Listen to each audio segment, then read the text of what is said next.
نحمده ونصلي على رسوله الكريم اما بعد فاعوذ بالله من الشيطان الرجيم بسم الله الرحمن الرحيم رب اشرح لي صدري ويسر لي امري واحلل عقدة من لساني يفقهوا قولي۔ اور حضرت صوبان سے مروی ہے رسول اللہ صلی اللہ علیہ وسلم نے فرمایا قدر اور قضا کو کوئی چیز رد نہیں کر سکتی سوائے دعا کے، یعنی تقدیر، دعا سے تقدیر کا علاج بھی ہو جاتا ہے۔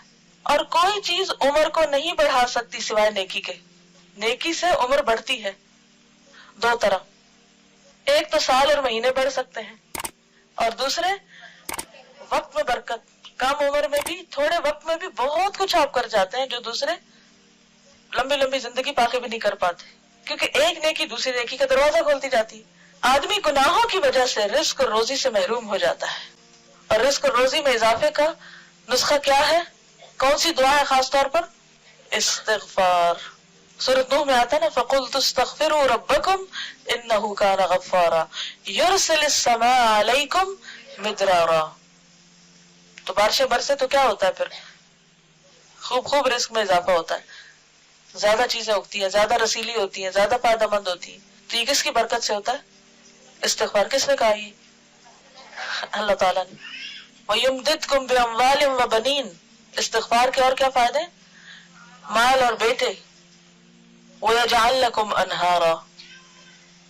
نہریں اور دریا بہنے لگتے ہیں، آسمان کی بارش آتی ہے اور اس کے بعد زمین پر پانی کی فراوانی ہو جاتی، اور اگر بارش نہ بھی آئے تو زمین پر بھی پانی ہوتا ہے، یعنی رزق میں کمی نہیں آتی پھر۔ تو یجعل لکم انہارا، تمہارے لیے نہریں بن جائیں گی، لیکن ضروری ہے کہ کیا کرتے رہیں ہم؟ استغفار، استغفار نہیں، استغفار۔ اب استغفر اللہ نہیں پڑھنا، استغفر اللہ پڑھتے ہیں، نام اس کا استغفار ہے۔ آدمی گناہوں کی وجہ سے رزق اور روزی سے محروم ہو جاتا ہے، نعمتوں سے محرومی ہو جاتی ہے۔ گناہ روزی کو تباہ کر دیتا ہے، گناہ روزی کو تباہ کر دیتا ہے۔ لیکن ہم میں سے کتنے ہیں جو اعتراف کریں کہ ہم گناہ گار ہیں؟ لوگوں کے سامنے دہراتے رہتے ہیں، اللہ کے سامنے کم ہی اعتراف کرتے ہیں۔ تو سچے دل سے استغفار کیجئے۔ جزاکم اللہ خیرا۔